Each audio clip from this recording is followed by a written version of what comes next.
Esta charla es traída a ustedes por American International School of Law.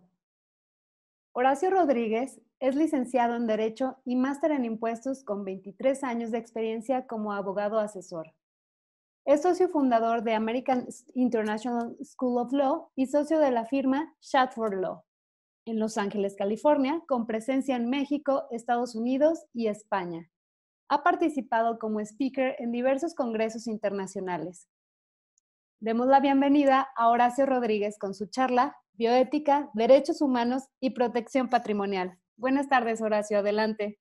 Buenas tardes, muchas gracias. Gracias por darme la oportunidad de tener esta plática con todos ustedes. La verdad es que esta va a ser una charla más que un tema de información técnica. Todo esto que ha ocurrido estos días, pues a todos nos ha hecho replantearnos varias cosas y volver a la parte más básica de lo que todos necesitamos y de lo que nos mantiene pues en este mundo activos que, como dijo Bill Gates hace unos días, nos hemos dado cuenta que lo que necesitamos ahorita principalmente pues es comida, agua, medicinas, servicios de salud. Todo lo demás pues termina siendo secundario en una situación así, ¿no? Y es por eso que en esta ocasión elegí un tema que me hizo recordar cuando pues me ha tocado participar en estos temas relacionados con la salud por algunos motivos. Y dije, bueno, yo creo que sería bueno como tener un marco de referencia de qué es lo que está pasando en el caso de su servidor como la visión jurídica, como abogado, con esta parte de estos derechos fundamentales de acceso a la salud, pero sobre todo también en la parte de la sucesión después de la muerte y también en la parte de los tratamientos que recibe cada paciente y los derechos que tiene, ¿no? Entonces, hace ya varios años, no demasiados, pero hace como unos 20 años, eh, se formaron en varias partes del mundo estudios en lo que se refiere a los llamados comités de bioética, que se establecieron en la legislación y todo eso, y que en sus inicios trataban principalmente los temas de la reproducción asistida, algunos temas relacionados con el aborto, etcétera. Pero luego fue evolucionando y pues se dieron cuenta que también habría que ver la parte de los derechos de los pacientes, ¿no? Los derechos de los pacientes, entendidos como si ya no tenía sus facultades para decidir qué tratamiento conforme a su religión o qué tratamiento conforme a las expectativas de vida debería de tener, quién iba a ser la persona indicada, y es donde entra lo jurídico, para tomar esas decisiones. Definitivamente no es cierto que, como lo han dicho recientemente en los medios, que los médicos pueden tomar esas decisiones. Evidentemente en un caso grave como ahorita, si no hay suficiente equipo y todo puede suceder y es difícil que pues, se vayan a reunir en un comité, pero realmente no es el médico, sino debe de ser alguien que ya dejó su voluntad previamente, y en eso todavía se sigue evolucionando y trabajando entre los abogados y los hospitales, etcétera, ¿no? Bueno, ustedes pueden entrar para conocer más detalles de esto en esta liga que puse de la Organización Mundial de la Salud, ¿no? Ahora vamos a pasar a la siguiente slide. Todos tenemos derecho a acceso a la salud, derecho de acceso, ¿no? Y esto se divide pues en diferentes tipos de derechos. Uno es la universalidad de los derechos, que viene más adelante en otra lámina mencionado, que significa que cualquier persona puede, independientemente de su religión o preferencias sexuales o de su edad o de cualquier otro factor, tiene derecho de acceso a la salud. Pero lo interesante es que esto se relaciona con otros derechos que ahora nos hemos estado dando cuenta, pues que al trastocarse la salud, el acceso a la salud, pues los demás tienen que estar vigentes. ¿Y cuáles son estos? Pues el derecho a la vivienda, al trabajo, a la educación, como decía, a la no discriminación, etcétera. La participación entendida como la parte de la voluntad política, ¿no? Entonces, independientemente del país, del tipo de gobierno, etcétera, es un derecho fundamental, nos estamos yendo a lo básico, de tener un acceso inalienable a los servicios de salud, pero para esto pues hay que tener primero un derecho a una buena alimentación, y para tener la buena alimentación y nutrición pues hay que tener derecho a un trabajo, a unos ingresos, y para tener el trabajo y los ingresos también se tiene que tener la vivienda, derecho a la educación, a una preparación, porque en el mundo actual pues si no, ¿cómo voy a acceder al derecho al trabajo si no tengo la preparación mínima? Esto es algo que ya comenté, las libertades de las personas. Aquí hablo un poco de la libertad también, como decía al principio, de decidir sobre su propio cuerpo, que va relacionado también con el tema de bioética, eh, que les decía que está dividido en dos partes, en el sentido de, primero, los derechos a la vida, a decidir incluso sobre tu propia vida y sobre tu vida cuando no hay un fallecimiento, pero tú ya no estás consciente, pero también en el caso del aborto, sobre la vida solamente en el periodo de la concepción, que pues hay todas esas discusiones, ¿no? Entonces, realmente, cuál es el punto en el que terminan unos derechos y inician los otros? Entonces, ahora, pues con todo esto es inevitable. Yo veo que también pues hay que tratar de hablar de otros temas, no todo debe de ser el tema relacionado con la pandemia, pero bueno, en este caso, insisto, es importante hacer esta reflexión, y ahorita van a ver a dónde los quiero llevar con esto, con el mismo título de la plática, que todo esto va relacionado, muy relacionado en la práctica y en la vida cotidiana con la parte patrimonial de las personas y de las empresas y de las familias, ¿no?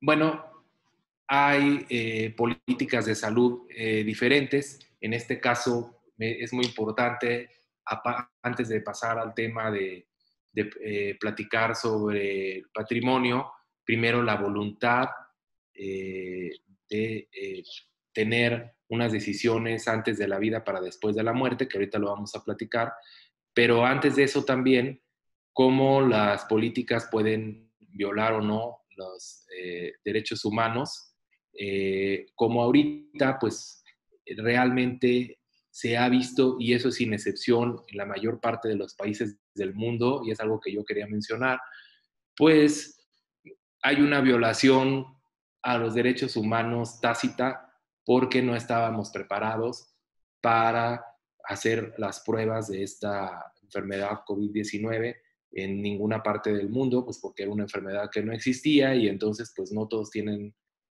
acceso a hacerse la prueba. Incluso aunque existan las pruebas, pues si en ese país en cuestión no se puede hacer gratuita, pues es difícil, pero aún así, aunque existan, han estado escasas. Ahora se habla de las pruebas de los anticuerpos, que también siguen estando escasas, entonces, o casi, pues prácticamente apenas ya existen. Entonces, realmente, pues no es una cuestión eh, solamente deliberada de una violación, sino son cosas que se dan en el transcurso de estas situaciones de emergencia, y no es culpa de un gobierno u otro, sino simplemente, pues esto está ocurriendo, pero sí hay que tenerlo identificado, porque a partir de ahí ahora, con esta nueva normalidad, pues ahora lo que se tiene que buscar es que más personas tengan acceso a las pruebas y tengan acceso a una asesoría médica, ¿no? Porque no es nada más la consulta, sino la asesoría médica de si realmente vale la pena que te vayas a un hospital o no, etcétera, etcétera, y no todos tienen acceso a esa situación, ¿verdad? Por eso, aquí en la segunda parte de la lámina, pues lo anoté yo porque se me hizo interesante que no se me olvidara mencionarlo, que la inobservancia y violaciones de los derechos humanos llevan a consecuencias graves en el aspecto sanitario. O sea, no solo es la parte aspiracional de muy interesante de, pues es que se deben de respetar los derechos humanos, en las constituciones está el derecho a la salud, pero no nada más eso, sino que es un derecho fundamental. Está muy bien la parte teórica, pero el problema es en la práctica, y es lo que me hizo recordar estos temas, que esa violación, si se respetan los derechos humanos, estamos más cerca de que todos tengan acceso a la salud y de que todos estemos mejor, ¿verdad? Y además, obviamente, en la parte de las finanzas públicas, pues también, ¿no? Hay países, y no me quiero meter en eso porque si no, no entraríamos en otros temas en la plática, pero hay países que impulsan bastante la medicina preventiva, premiando a la iniciativa privada, el gobierno, por cada paciente pues, que no se enferme, ¿no? Digámoslo de manera muy genérica. Esas utilidades son reinvertidas para seguir promoviendo esa medicina preventiva y eso tiene como consecuencia que más personas pueden tener acceso a la salud porque son menos, como ya lo vimos ahorita de manera drástica, son menos los pacientes que tienen la necesidad de estar dentro del hospital de manera urgente y utilizando equipos porque se impulsó la medicina preventiva y a raíz de eso pues también es menos el costo que el Estado tiene que solventar, etcétera. Pero al final del día es un acceso a que todos estemos en mejores condiciones emocionales de salud, etcétera, ¿no? Pero, o sea, es como se traduce en la vida diaria, diría yo, y ahora lo tenemos muy claro, este respeto a los derechos humanos. No nada más es respetarlos, por algo estas libertades se han instituido desde hace muchos años en diversos países, primeramente en Francia, luego se fueron expandiendo en todo el mundo, ¿no?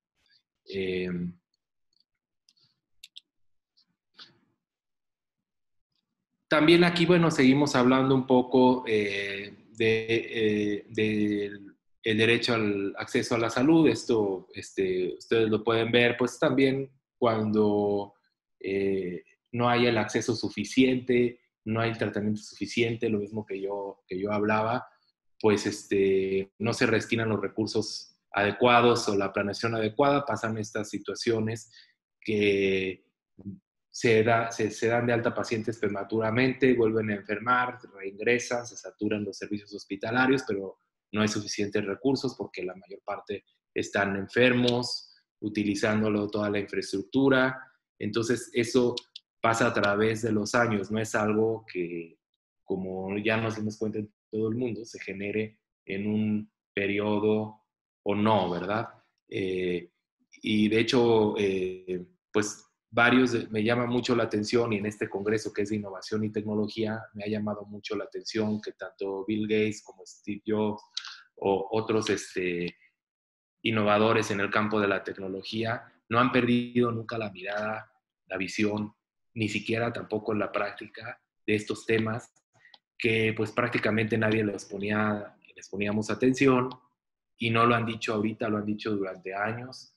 Bill Gates obviamente intensamente el año pasado todavía más y efectivamente acertaron en esa situación que tenemos ahorita, ¿no? Entonces sí es siempre no sentir que porque tenemos acceso a la tecnología, porque tenemos todos estos beneficios que ahora ya estamos viendo que sí son beneficios, como en este momento que podemos reunirnos y platicar a través de la tecnología, por supuesto que sí, incluso en la parte médica, gracias a eso se salvan muchas vidas, pero la otra parte básica, yo creo que pues si seguimos en este camino puede ser de violación de los derechos humanos, no es nada más la parte de me dejaste sin acceso a mí, individuo en este país, sin acceso a la salud, sino que estamos colapsando toda la economía y los derechos de todas las demás personas. Si esa persona que no tiene acceso lo multiplicamos por millones, que eso es lo que está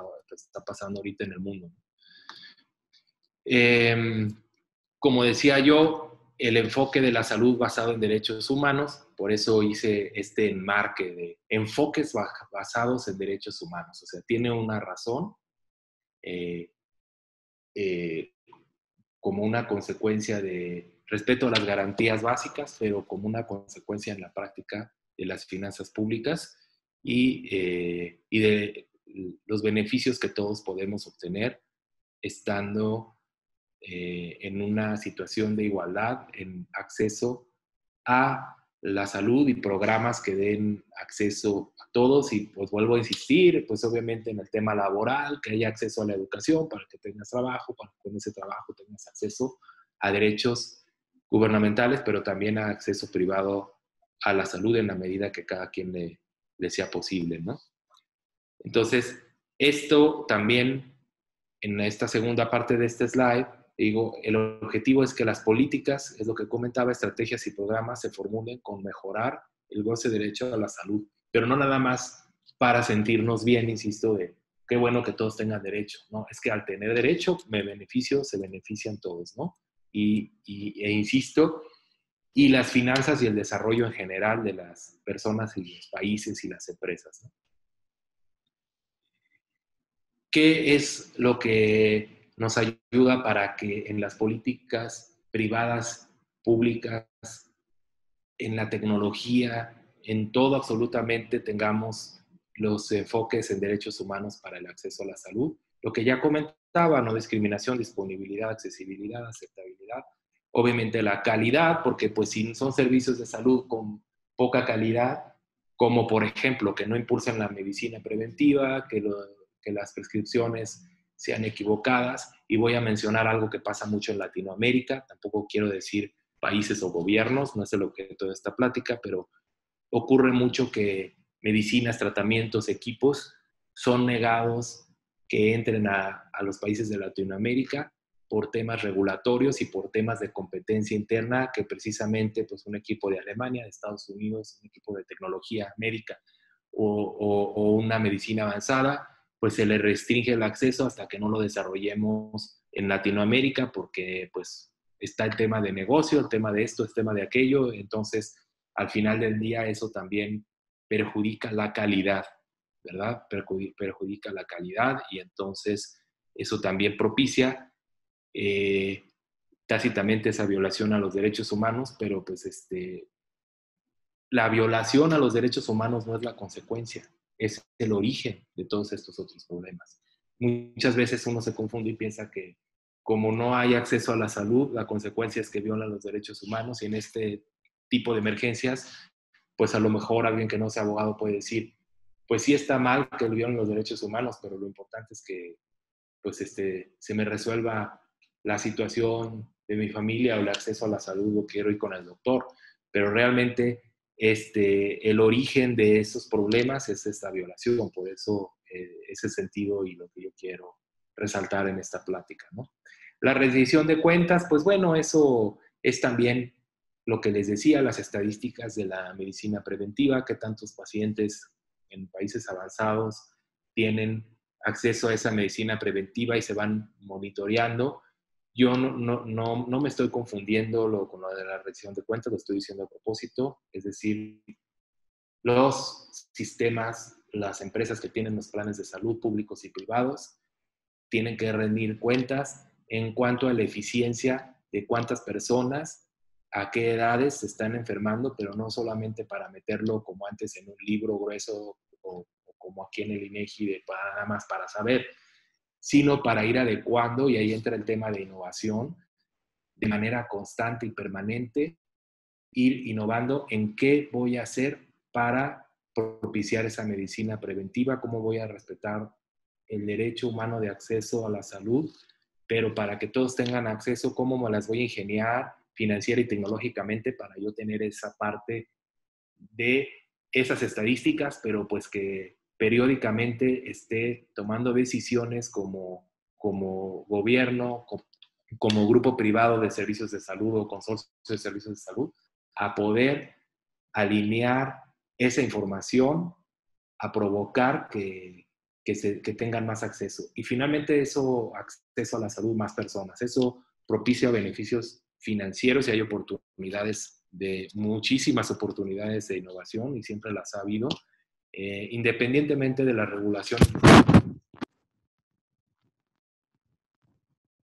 Entonces, y bueno, por último, la universalidad, pues que no importa raza, país, etcétera, ¿no? Todos tienen acceso a la educación. Que la universalidad no es lo mismo que la disponibilidad y la accesibilidad. Son diferentes aspectos. La universalidad es que a todos, la accesibilidad, pues es que puedo acceder. Si no es suficiente, pues no puedo acceder. La disponibilidad también es que todos tengan la manera de tener el acceso. Son diferentes puntos, ¿no? Esto ya lo comenté, yo creo que voy a obviar esta slide, que esto es lo que ya comenté, ¿no? Y ya nada más, pues esto lo pueden leer en cualquier parte, el tema de las constituciones, pero bueno, para que quede plasmado en el material, pues en nuestra constitución todos tenemos derecho a la protección a la salud y la ley define las bases para el acceso a los servicios de salud, como ya existe. Y el artículo 73, que no quiero andar en esto de la Constitución, que ustedes lo pueden leer, pues son las facultades del Congreso de la Unión para legislar en esta materia, relacionado principalmente con la Cámara de Senadores, y bueno, pues esto ustedes lo pueden consultar, pero sí nada más para dejar sentado en estos ejemplos. Igual la Constitución española reconoce el derecho de protección a la salud, dice: compete a los poderes públicos organizar y tutelar la salud a través de medidas preventivas y prestaciones de servicios necesarios. Si se fijan, aquí está plasmado el tema preventivo, como lo comentaba, como tal y como hay en muchos países en la práctica, pero pues no basta que esté plasmado, como muchas cosas que en las constituciones de los países están plasmadas y quedan, como decimos los abogados, en letra muerta, ¿no? Lo más importante es que realmente se impulse y brincando, poniéndome la cachucha de empresario, pues sí hay oportunidades ahí en ese tema de la medicina preventiva, que además estamos haciendo un bien y una parte que de aquí para adelante no se sabe con esto qué otras cosas puedan surgir. Tuvimos el H1N1, hemos tenido algunas sorpresas en estos aspectos, entonces realmente hay que estar ahora más que nunca preparados para esas oportunidades que suplen deficiencias en el acceso y en los derechos de acceso a la salud de las personas, ¿no? Entonces, pues pueden ser planes de beneficios empresariales, laborales, que se planeen desde los gobiernos, pero también desde la iniciativa privada, ¿no? Y así está. Bueno, también habla, en España está plasmado el tema de la educación sanitaria, el deporte, que todo esto va enfocado a ese punto 2 del artículo 43 respecto de la medicina preventiva, ¿no? Aquí pueden entrar, hay una sinopsis muy interesante de cómo, de todos estos temas en España, lo pueden consultar para ver muchos más detalles de cómo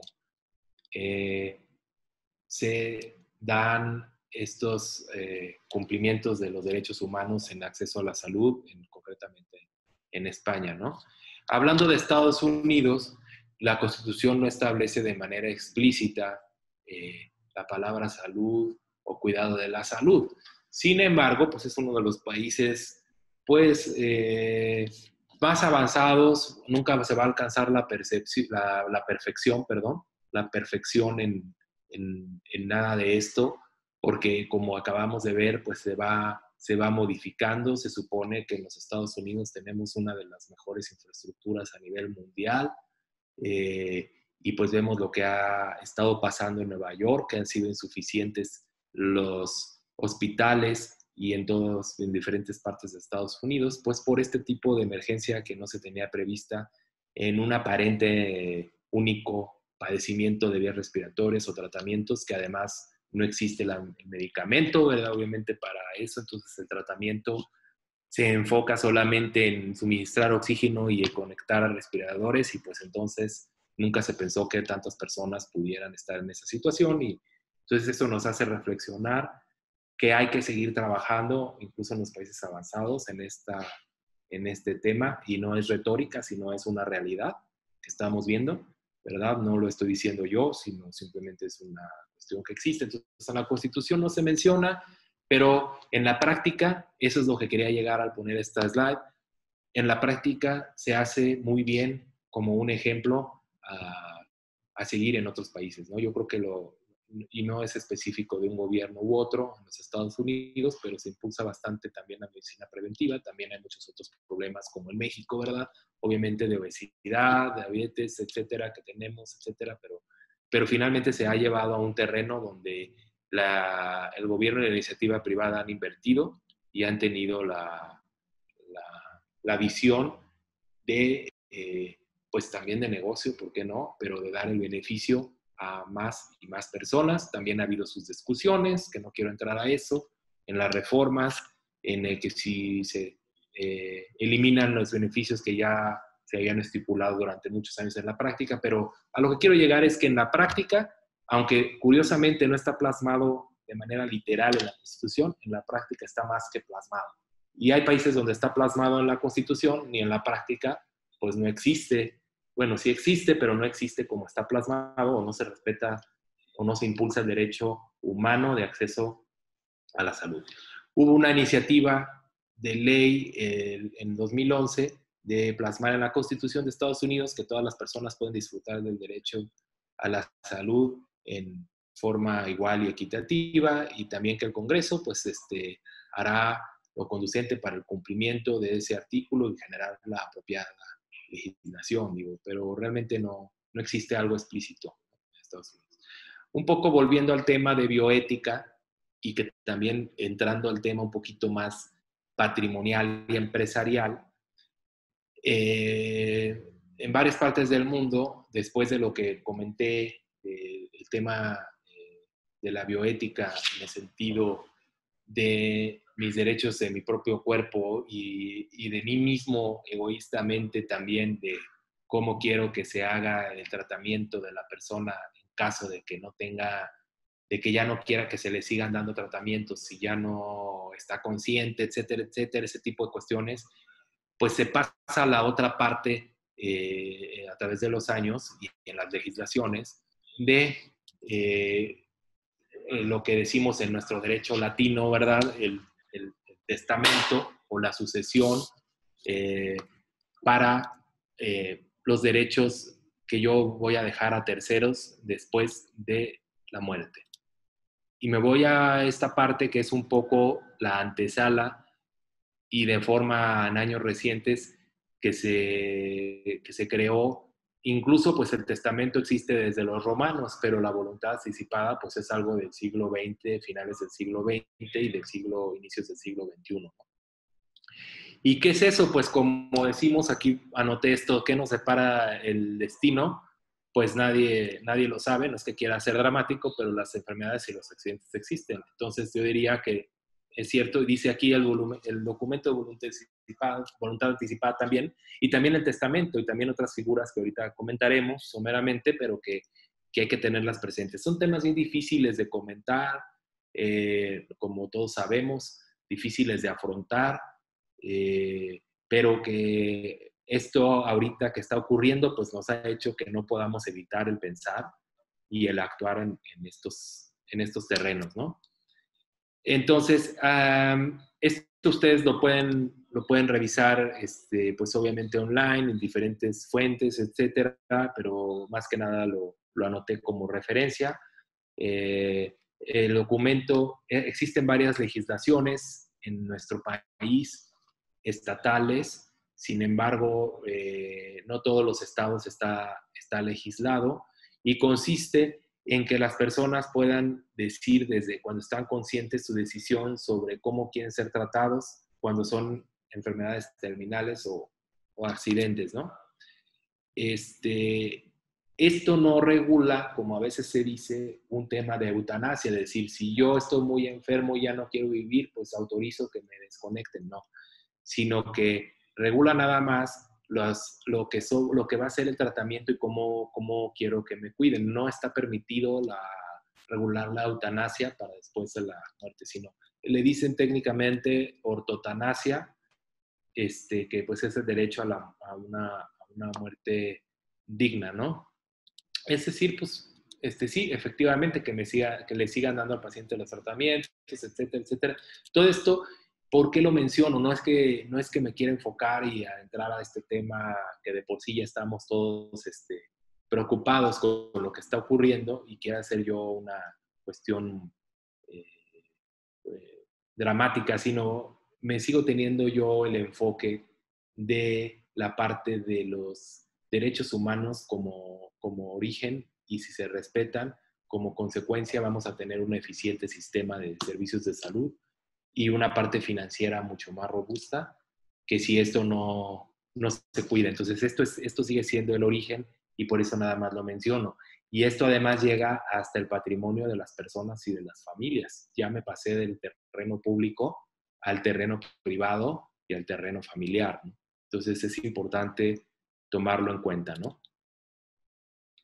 Eh, Como mencionaba, pues hay algunos estados que no lo prevén. De hecho, aquí no hay una ley en el estado de Jalisco. Yo estoy ahorita en Guadalajara. No hay una ley que prevea acá en Guadalajara, México, una voluntad anticipada como en otros estados de la República, pero sí hay un documento donde pueden decir pues que quién va a ser la persona que va a cuidar de los bienes o de tus derechos y también de tus tratamientos, ¿no? Entonces, aquí existe la pregunta, ¿quién va a ser? ¿Cómo va a ser? No nada más es el testamento, ¿a quién le vas a dar tu confianza? Bueno, es un tema muy, muy complicado de decidir, ¿no? Entonces, esto es algo que ya comenté, la decisión de quién va a decidir sobre los tratamientos o no.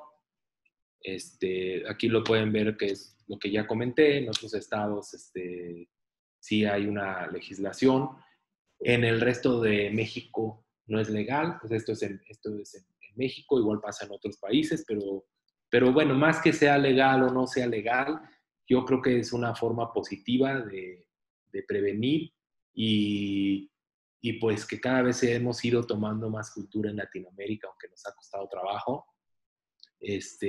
También volvemos a lo mismo, si no tenemos un acceso adecuado a la educación, no tenemos un acceso adecuado al empleo, entonces también cómo vamos a impulsar la prevención, cómo vamos a tener la paz mental de pensar en prevenir y en el poco patrimonio que se tenga poder ver cómo va a ser la sucesión, pues entonces estamos en un problema de que la mayor parte de la población en Latinoamérica pues no va a tener acceso a esto y eso, volvemos a lo mismo, es el origen de que se siga agravando el problema, ¿no? Que ya tenemos de marginación, de, de, de, falta de acceso a la salud y el problema financiero, otra vez me voy al terreno público gubernamental, que pues seguimos con eso, ¿no? Entonces, pues son reflexiones en esta charla, como les dije, que tenemos que hacer, ¿no? Con los datos y con la legislación, lo que existe en la realidad. Aquí están los requisitos, cómo se tramita el documento, pues que es ante notario público, no tiene mayor situación. Ahora, esto también que ha pasado mucho, pues sí los médicos tienen cierta intervención, sin embargo, la intervención debe de ser por orden del que tiene las facultades a decidir sobre el paciente. Ahorita en la práctica ha ocurrido, y lo pueden ver en los medios, cuando han tocado estos temas, dicen, es que ahorita es imposible que nos reunamos en un comité porque tenemos muchos pacientes en situaciones críticas y los familiares no pueden verlos porque no los pueden ver porque no pueden ni entrar al hospital, entonces nos tienen que mandar sus autorizaciones, pero son muchos y no alcanzan a llegar porque el lapso de esta enfermedad es muy breve, entonces de tantos pues no nos pueden mandar los documentos, ¿no? Firmados o venir, entonces eso obviamente pues pues no hay nada que comentar, son cosas que ocurren por la pandemia en la práctica, entonces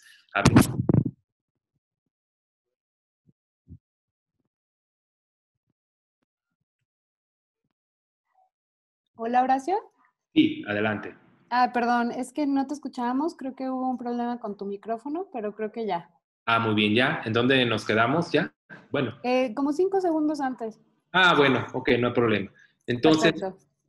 entonces sí, los médicos tienen que tener, sí, obviamente, cierto margen de decisión. También no hay que preocuparse demasiado porque, aunque no nos guste, pues siempre tenemos la vida de nosotros y nuestros seres queridos en las manos de los médicos. Es decir, pues no, en el caso de una cirugía no van a llegar de un comité o el familiar a ver si toman un X decisión o no en el momento que descubren algo que no tenían previsto en la cirugía, ¿no? Entonces, esa es una realidad a la que nos tenemos que aceptar, porque luego estas discusiones se van a un punto en el que hay parálisis, la famosa parálisis por análisis, ¿no? Y entonces eso también se va uno al otro extremo, de por analizar esto, de cuidar los derechos, de proteger los derechos humanos y hacer que se cumplan y bla, bla, bla, la parte sucesoria se llega a un punto al revés, de que entonces ya está siendo costoso para el sistema, se está incluso negando el acceso a que sobrevive el paciente por esperar una autorización de un familiar que previamente estaba autorizado. También es una reflexión que también no hay que ir al otro extremo y que eso nos ha demostrado ahorita la pandemia, que no debemos de exagerar o simplemente pues no es que no debamos, es que no podemos. Tenemos que confiar en el médico y hay situaciones delicadas que, bueno, no acabaríamos discusiones éticas, teóricas, pero pues que en la práctica todo nos cambia, como ya nos está. Aquí es esto lo que ya luego lo leen, pues esto es relacionado con las decisiones que les toca tomar a los médicos y a los comités de bioética. El comité de bioética, para que pues, explicarles un poquito, que están en los hospitales y también en las organizaciones gubernamentales en algunas ocasiones y privadas, pero sobre todo en la práctica, en los hospitales hay un comité que se forma por un abogado, médicos y otros especialistas que son los que van a decidir sobre un caso o los casos de los pacientes en etapa terminal, qué tratamiento y hasta dónde va a seguir, ¿no? ¿Y por qué? Pues porque sea servicios de salud pública, pues por lo que implica para los derechos del mismo horario y si el paciente pues, vale la pena o no, va a sobrevivir, toda vida humana vale la pena, pero simplemente no, qué tratamientos tan agresivos, cómo va a sufrir, etcétera, una serie de cosas terribles, pero que son reales. Pero también el Comité de Bioética en el Derecho Privado, pues obviamente vamos, no derecho privado, sino servicios privados de salud, pues también qué cobertura tiene con el seguro privado, cuánto van a erogar, cuánto va a gastar, o sea, cuánto van a tener que pagar, si realmente vale la pena o es otro tratamiento, el A o el B, o no sé, ¿verdad? Entonces, y hay abogados, hay médicos, y se supone en la práctica se tienen que reunir y tomar esas decisiones. Realmente no ha sido muy operativo ahorita, entonces pues ha terminado siendo un problema a resolver que se queda ahí, ¿no? Que cómo se va a hacer más eficiente toda esa parte, ¿no?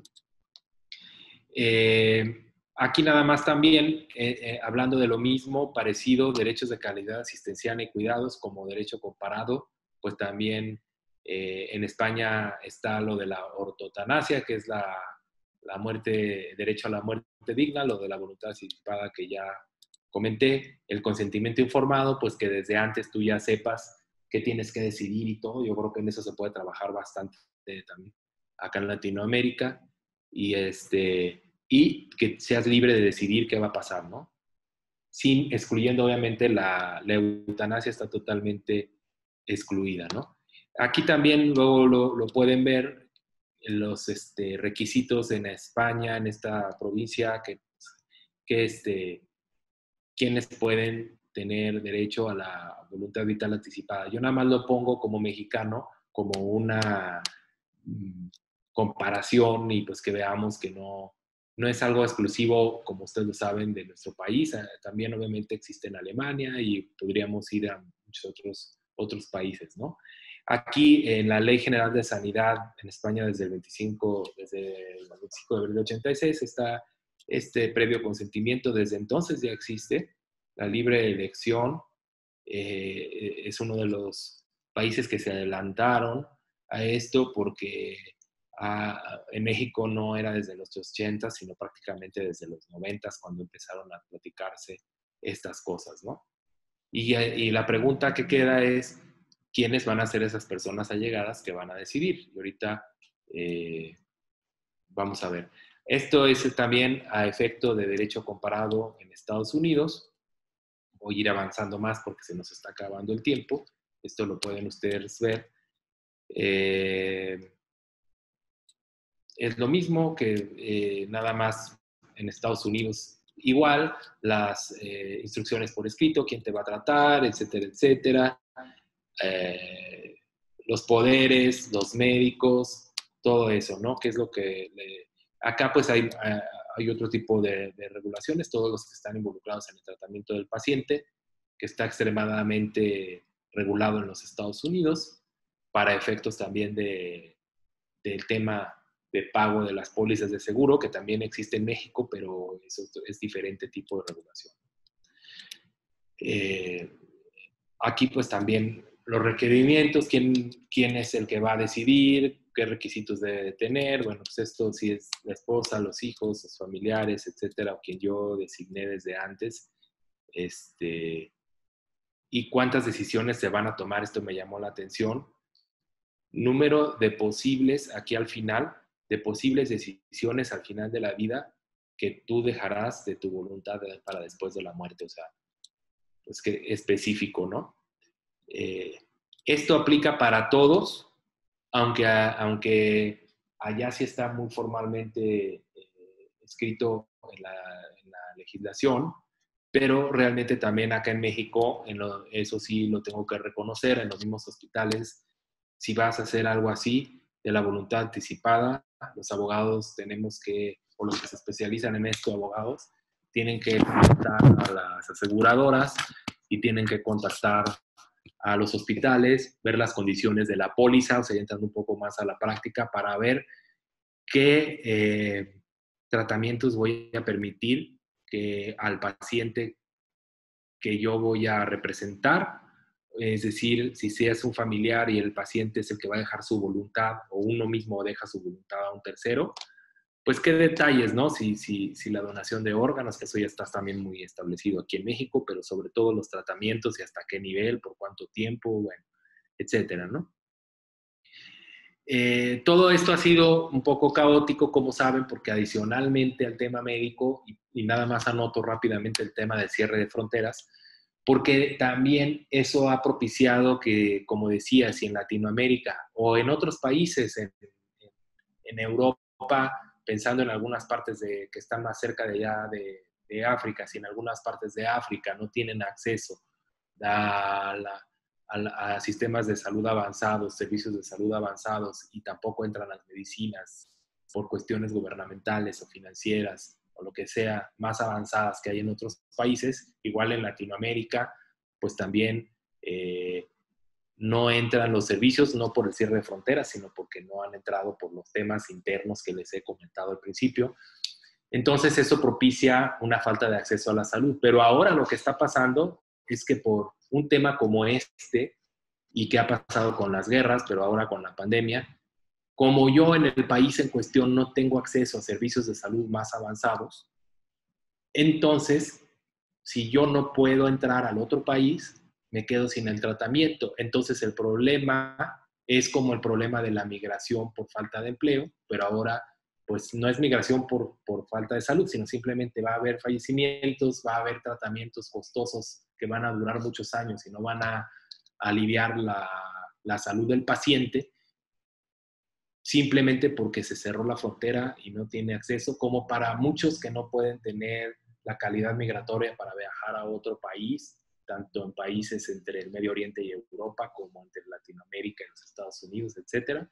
Entonces, realmente, pues, ha sido una situación el cierre de fronteras por cuestiones políticas, por cuestiones bélicas y ahora, por si fuera poco, peor aún, por temas de la pandemia. ¿Eso qué nos quiere decir?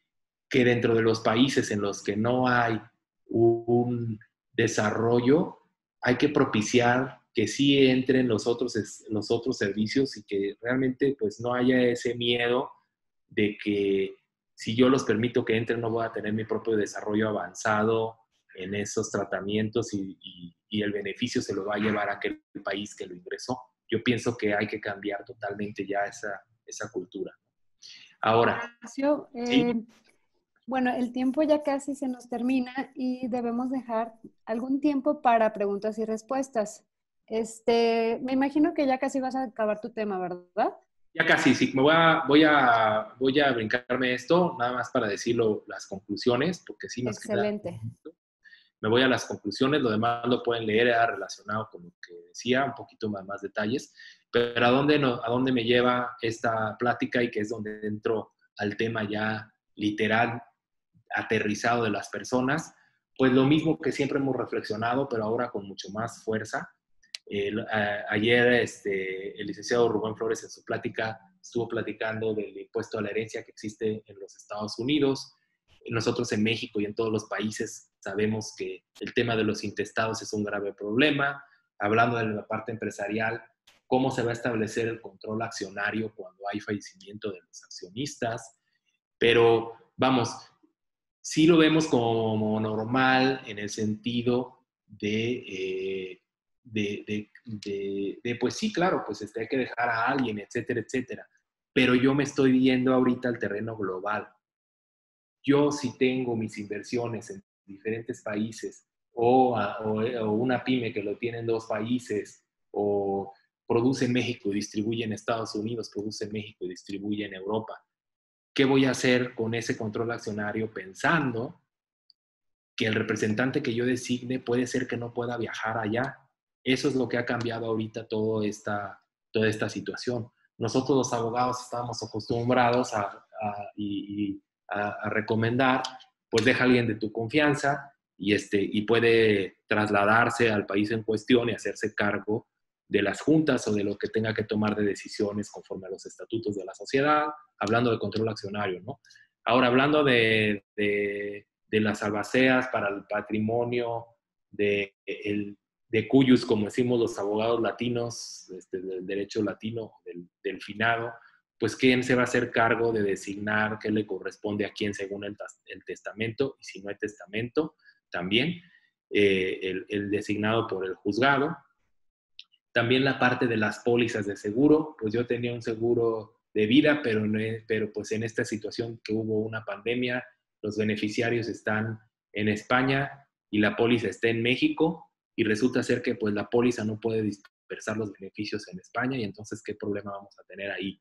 Y le va a decir la aseguradora, es que forzosamente tienen que venir, por lo menos para que firmen y sí se lo solucionamos, pero tienen que venir en algún momento. Entonces, pues eso va a ser un problema jurídico muy grave, ¿no? Y eso me estoy refiriendo al cierre de las fronteras, ¿no? Entonces hay que preverlo para temas jurídicos, y todo esto va una cosa junta con la otra. Si me cierran las fronteras por una pandemia es porque los servicios de salud fueron insuficientes. Nunca van a ser suficientes porque no sabemos, como también dijo Bill Gates el año pasado, a qué nos vamos a enfrentar con las pandemias. Pero en la medida que exista una mejor información y cooperación y tecnología y eliminar esas barreras de que internamente como gobierno me quiero quedar con los negocios o con la medalla o desarrollarlo porque yo creo que soy mejor, incluso hablando de países avanzados, yo creo que todos tenemos que cooperar, se oye muy bonito, pero realmente nos lleva a un resultado mucho mejor, ¿no? Igual, ya entrando a detalles también empresariales, pues también, ¿no? Las regalías, a quién se las van a pagar, las rentas, las licencias, los bienes, ahí sí nos ayuda mucho la tecnología. Yo creo que en el derecho latino, no nada más en Latinoamérica, más en Latinoamérica porque en Europa ya ha avanzado más, pero nos falta todavía mucho que en el ámbito digital sean validados los documentos y que realmente, y ahí es donde entra el por qué también me interesó este tema en el campo de la innovación, porque yo creo que debemos de reformar propiciar las reformas legales en el notariado latino para que muchos documentos ya no tengan que ser certificados en persona, sino con la firma digital, incluso con el reconocimiento facial, incluso con el reconocimiento dactilar. Es decir, yo ya puedo plasmar mis huellas digitales inequívocamente y puedo tener unos controles incluso mucho más fidelitos que si voy en persona, ahora con la tecnología. Y eso no se ha reformado en la legislación. Y eso es un impedimento ahorita para muchas personas que tienen problemas de fallecimientos patrimoniales, etcétera. Y eso tampoco se ha previsto. Entonces, ahí es a donde apunta nuestra nueva realidad y donde tenemos que ver tanto los abogados, los empresarios y los gobiernos, cómo vamos a cambiar esas regulaciones para que sea más, no se pierda la seguridad jurídica, pero sea más fluido el aseguramiento del patrimonio, ¿no? Para después de la muerte, sin tener que trasladarse. Y ya, bueno, ahí regalías y todo, se fue el tema, hay dividendos, pero bueno, puedo decir. Y también la custodia de los hijos, la dirección, la tutela de adultos mayores. El usufructo vitalicio es algo muy interesante y el fideicomiso, ya nada más para terminar. Esto es un tema súper, súper importante porque con estas situaciones de los cierres de fronteras y todo, estos son instrumentos, estos últimos dos, que esos ya existen y nos permiten que las personas no se tengan que trasladar si por una pandemia se cerró la frontera o por temas políticos o bélicos. En el caso del usufructo vitalicio en el derecho latino, pues simplemente yo designo quienes después del fallecimiento van a ser los dueños de esos bienes. Y no se tiene que hacer ningún otro trámite, automáticamente ya son los dueños. Entonces, esa es una gran herramienta, un gran vehículo jurídico que existe en México y en todo el derecho latino. Los fideicomisos que existen en el common law y en el derecho latino también son muy importantes, y si son fideicomisos irrevocables o perpetuos, como lo comentaba ayer el licenciado Rubén Flores en el tema de los Dynasty Trust, que se van renovando consecuentemente por generaciones, pues también es una buena herramienta para en algunas partes del patrimonio, si ya sabemos que eso no va a entrar a reinversión en los negocios, que eso va a ser de la familia, etcétera, etcétera, pues mientras sigan existiendo esas utilidades o lo que haya, las licencias o lo que sea, pues que se vaya transmitiendo de generación en generación de manera irrevocable. Entonces, pues básicamente ese es Horacio, se nos está terminando ya el ya la tiempo. terminada, ya nada más pasamos aquí al final. Ya no les pude dar control si quieren ustedes tomar control de la pantalla. Perfecto. No, nada más si nos puedes dejar tus datos y si nos Sí. ayudarías contestando la parte de abajo donde están las preguntas y respuestas, nos ayudarías muchísimo, porque de hecho tenemos bastantes preguntas y como ya sigue la siguiente charla, no sé si nos darías unos minutitos en quedarte nada más contestando Claro que esta sí, con parte. todo gusto. Con todo Perfecto. gusto. Es en la parte aquí. Ok. Caray. En la parte de abajo, Ya la vi aquí. ahí están las preguntas. Y Bueno, espero hayan podido anotar mis datos. Si no está ahí en la presentación, se los vuelvo a poner. Si no, a ver, aquí están mis datos. perfecto, ahí los tenemos.